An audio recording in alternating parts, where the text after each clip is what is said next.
कहाई कभी शुभ आंखे जाके हृदय एक ભમરાની જાળ છે ને બગલાની જાળ ભમરાની અને ખાણી જાળ અને બગલાની અને અચેત હજારો માણસો ડૂબી ગયા છે કોણ બચે જેની અંદર વિવેકની વિચાર એ જ બચે બીજો બચતો નથી વિવેકની વિચાર બચે છે બંને જણ અરે ડાકણ છે ડાકણ ડાકણ ડાકણ ડાકણ કરી એક માણસ તો ભાગ્યો જ સાધુ સાધુ મહાત્મા ભાગે છે ડાકણ ડાકણ કહીને ભાગી છૂટ્યો ત્યારે બે મિલિટરી વાળા મળ્યા મિલિટરીના જુવાન બંદૂક મશીન ગન લઈને હતા અરે શું છે મારા શું છે અરે ડાકણ કઈ છે પેલી જગ્યાએ છે ડાકણ અરે જોઈએ તો ખરા કોણ ડાકણ છે અમારી પાસે મશીન ગન છે મશીન ગન હોય તો પછી ડાકણ શું કરવાની ખરું કે નહીં ખરું એક વખત ટગર દબાવે તો 50 ટોટા ફૂટે 50 ટોટા હોમટા ડાકણ ડાકણ રે એમ કહીને તો ગયા સામે ઓ બાપ બાપા સાધુ બહુ ગોંડા કે છે એમને કઈ એટલી બધી બુદ્ધિ નહીં બુદ્ધિ હોય તો સાધુ બને સંસારી નહીં બને નોકરી નહીં બને કલેક્ટર મામલેદાર એટલે નાઠા આ બાપ આ તો જુવાન 20 વર્ષ નવજુવાન કન્યા અને પાછા એને કે છે ડાકણ અને બેન ના હાથમાં શું હતું જાણો છો પોટલી પૈસાની પોટલી સોનામાંની આટલી બધી મોટી પોટલી અને બેન રડતી હતી અરે બેન કેમ રડો અરે અરે મારો પતિ અમેરિકા ગયો હતો વિમાન ક્રશ થઈ ગયું અને પડીને મારો પતિ મરી ગયો હવે મારે નીચે ધરતી ને ઉપર આકાશ કઈ જવાનું પાછ રડું ને પછી કરું છું અરે કેમ તમે રડો અમે લઈ જશું કે છે તમે ચિંતા કરવાની કોઈ જરૂર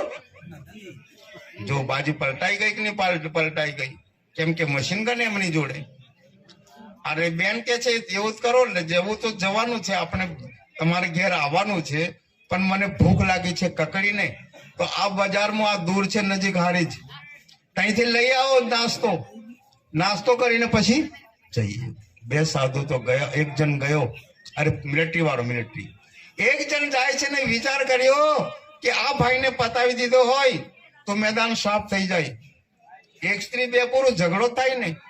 અને બે પ્રકારની જલેબી બનાવી એક જલેબીમાં તો ઝેર નાખ્યું સાયનાર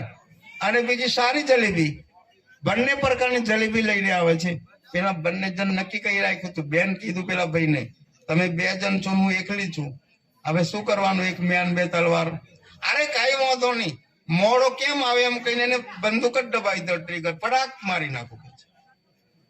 પેલો ભાઈ જલેબી લઈને આવ્યો ઝેર વાળી આટલો બધો મોડો કેમ આવ્યો પડાક દઈને બટન દબાયું બંદૂકનું સાફ કરી નાખ્યું હા જો કેવું થઈ ગયું હસતો તો સારું થયું કે નહીં સારું થયું મેદાન સાફ થયું કે નહીં થયું હવે ખાઈ જવું બેટા ખબર પડશે જલેબી પેલી ઝેર વાળી જલેબી મળીએ નહીં જેનો અંતકાન મહિનો ને હારી જલેબી મળે ઝેર વાળી જલેબી પત્ની કે છે પેલી બેન કે છે મને પેટમાં દુખે મારે જલેબી નથી ખાવી કે છે જો બાજી ફરી ગઈ પાછી મારે જલેબી નથી તમે જ ખાઈ લો ને તમે ખાશો પેટ મારું ભરાશે એમ બેન કે છે અને એને જલેબી ખાધી સાયનાડ વાળી તરત વારમાં 1 સેકન્ડમાં તો સાફ પેલી બેન પોતાની જગ્યાએ રહી ગઈ આમ નામ ડાકણ એટલે કબીર સાહેબે કીધું 147 સાખીમાં એ માયા ચોહડી और चोरों की जोई बाप पुत्र रुझाई के संग न कहू के माया तो हल्की છે ખાનાર બાપ અને પુત્ર બાપ એટલે ચેતન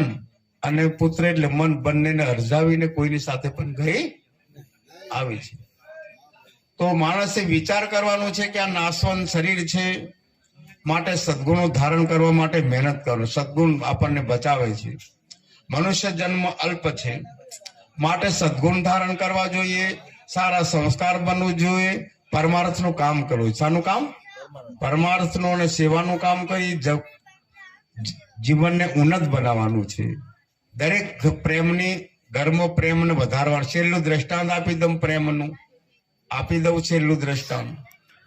બંને જણને કેસ ચાલતો હતો પતિ પત્નીમાં કેસ ચાલતો હતો હાઈકોર્ટ કેસ અમદાવાદની હાઈકોર્ટમાં કેસ ચાલતો 5 વર્ષ થઈ ગયો એક દિવસ પતિ પત્ની એક જ બસમાં બેસી જાય છે એક જ બસમાં પત્ની આગળ ને પતિ પાછળ પતિ 83 આંખે નજર કરી 83 આંખે નજર કરવું પડે ને કેમ કે કેસ ચાલતો હતો એટલે ત્રણસી હા પેલી બાજુ પેલી લીલી સાડી વાળો મારો ભૂતપૂર્વ ધર્મપત્ની ભૂતપૂર્વ એમ વાત કરે છે. અને એટલામાં ફ્રાક દઈને ગાડી છટકી અને લીમડાના ઝાડમાં અટકી. આખી ગાડી ભાગી ગઈ. પેલી બેનનો એક પગ તો તૂટી જ ગયો. પેલા ભાઈ જોયું, હવે ત્રણસી આંખો ને બદલે સીધી આંખે જોયું, પગ તૂટતો ત્યારે અરે આ મારી ભલે ઝઘડો તો ઝઘડો પણ આ પત્નીનું કોઈ આટલે કોઈ છે નહીં. જે છું તે મેં જ એનો ભૂતપૂર્વ પતિ કો દુશ્મન કો જે કો તે. કેમ કે કેસ ચાલે એટલે દુશ્મન, ઘેર આવી જાય તો પતિ, સેવા કરે તો સતી. જેની સારી મતિ એની સારી ગતિ અને જીવનમાં થાય પ્રગતિ. અને એકદમ 108 ગાડી મંગાવી લીધી. 108 તરત દાખલ કરે છે હોસ્પિટલમાં. એને પગે ખડે પગે રહ્યો છે 10 દિવસ. ડોક્ટર કહે છે ઓપરેશન કરવું પડશે, ખૂન આપવું પડશે, ખૂન. અરે ખૂન તો મેં જ આપી દઉં સાહેબ. એમ નહીં આપી દેવાય, મેચિંગ થવું જોઈએ. શું થવું જોઈએ? મેચિંગ. સાહેબ મારી પત્ની છે, આ ભૂતપૂર્વ પત્ની 5 વર્ષથી મારું ખૂન પીતી આવે એટલે બંનેનું ખૂન સરખું જ થઈ ગયું. ખરું કે ખરું? 5 વર્ષથી ખૂન પી કરે તો સરખું નહીં થઈ જાય? કોઈ વાંધા જેવું નથી. ત્યારે પત્ની વિચાર કરે છે 10 લાખ પહેલા ભરો તો ઓપરેશન થશે. 10 લાખ ભરી દીધા, ઓપરેશન થયું. 10 દિવસ ખડે પગે રહે છે. પત્ની સારી થઈ, વિચાર કરે, બાદનો કાગળિયો ખેંચી લીધો અને પછી પાછો પતિ પત્ની એક જ થઈ ગયા. બોલો કેટલું ઉજ્જવળ જીવન બની ગયું. તો આપણે દલાભાઈની પુણ્ય સ્મૃતિ પ્રોગ્રામ થયો. દરેક જણ આંખો બંધ કરીને 2 મિનિટ આંખો મૌન પાડવાનું છે.